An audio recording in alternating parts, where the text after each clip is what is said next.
జ్యోతిష శాస్త్రం ప్రకారం 2025 నూతన ఆంగ్ల సంవత్సర ప్రారంభం సందర్భంగా ఈ ఏడాది మొత్తం వృశ్చిక రాశి వారు ఎటువంటి శుభ అశుభ ఫలితాలను పొందుతారో తెలుసుకోవాలంటే ఈ వీడియోని స్కిప్ చేయకుండా పూర్తిగా చూడండి.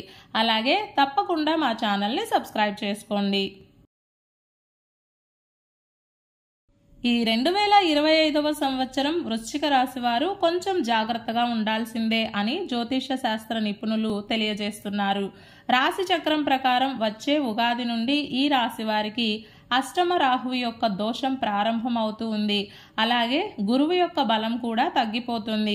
అయితే ఈ 2025వ సంవత్సరం మే మాసం నుండి అర్ధాష్టమ శని దోషం తగ్గుతుంది.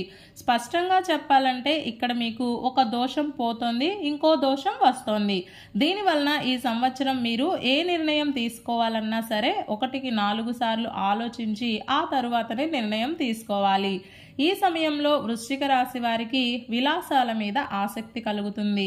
అందం పట్ల మమకారం పెరుగుతుంది. అక్కర్లేని వస్తువులను కొనుగోలు చేస్తారు. మరీ ముఖ్యంగా వాహనాలను కొనుగోలు చేయాలన్న మక్కువ పెరుగుతుంది. కానీ ఈ ఏడాది వాహనాలను కొనడం, అమ్మడం, వాహనాలకు సంబంధించి మార్పులు చేయడం, ఎడతెరిపి లేకుండా డ్రైవింగ్ చేయడం లాంటివి చేయకూడదు. వీటి వలన ఈసారి మీరు నష్టపోవడానికి అవకాశాలు ఎక్కువగా ఉన్నాయి. కాబట్టి జాగ్రత్త వహించండి. వృత్తి, ఉద్యోగ మరియు వ్యాపారాల పరంగా పెట్టుబడులు పెట్టాలి అన్న ఆలోచనలు చేస్తారు. పెద్ద మొత్తంలో పెట్టే ఇన్వెస్ట్మెంట్స్కి కాస్త దూరంగా ఉండడమే మంచిది.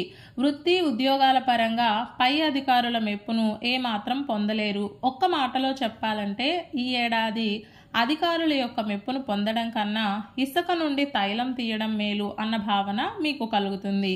ఏది ఏమైనా ఈ సంవత్సరం వృశ్చిక రాశి వారు నిదానంగా, నింపాదిగా ముందుకు వెళ్ళాలి. మార్పులకు, చేర్పులకు దూరంగా ఉండాలి. విద్యార్థులకు ఈ ఏడాది కాలం అనుకూలంగా ఉంటుంది. ఈ సంవత్సరం వృశ్చిక రాశి వారికి జనవరి, ఫిబ్రవరి, మార్చి, ఏప్రిల్, ఆగస్టు, సెప్టెంబర్ నెలలు చక్కగా అనుకూలిస్తాయి.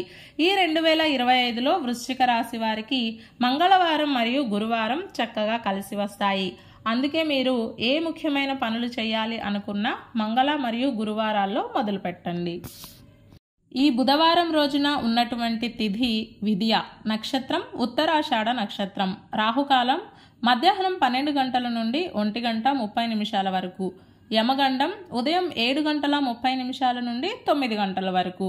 అలాగే ఈ రోజు యొక్క శుభ సమయాలు ఉదయం 9 గంటల 55 నిమిషాల నుండి 10 గంటల 40 నిమిషాల వరకు, తిరిగి సాయంత్రం 4 గంటల 55 నిమిషాల నుండి 5 గంటల 35 నిమిషాల వరకు.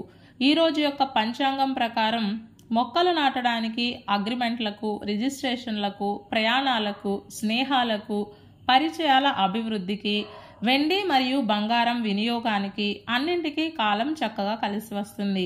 ఈ రోజంతా శుభప్రదంగా సాగడానికి, అన్ని పనులు సక్రమంగా పూర్తి కావడానికి, అలాగే విజయం పొందడానికి ఉదయం స్నానం ఆచరించిన తర్వాత మీకు బాగా ఇష్టమైన దేవాలయానికి వెళ్ళి ఆలయ దర్శనం చేసుకుని తీర్థ ప్రసాదాలు స్వీకరించిన తరువాత దినచర్యను ప్రారంభం చేస్తే అంతా శుభమే కలుగుతుంది. ఈ బుధవారం రోజున శుక్లపక్ష విద్య వచ్చింది కాబట్టి ఈ రోజు మనమంతా బాలచంద్ర దర్శనం చేయాలి. ఒక నూలు పోగును సమర్పణ చేసి మంగళ నీరాజనం ఇచ్చి ఈ రోజున ఎవరైతే చంద్ర దర్శనం చేసుకుంటారో వారికి చంద్రుడి యొక్క అనుగ్రహం లభిస్తుంది. మానసిక ప్రశాంతత ఏర్పడుతుంది. స్థిరమైన సంపదలు కలుగుతాయి. ఈ బుధవారం రోజు మనమంతా ఓం మహా సుదర్శనాయ నమః అనే మంత్రాన్ని పదే పదే జపిస్తూ ఉండాలి. ఈ బుధవారం రోజు సాయంత్రం శ్రీ వెంకటేశ్వర వజ్రకవచ స్తోత్రం పారాయణం చేస్తే రుణ బాధల నుండి విముక్తి లభిస్తుంది.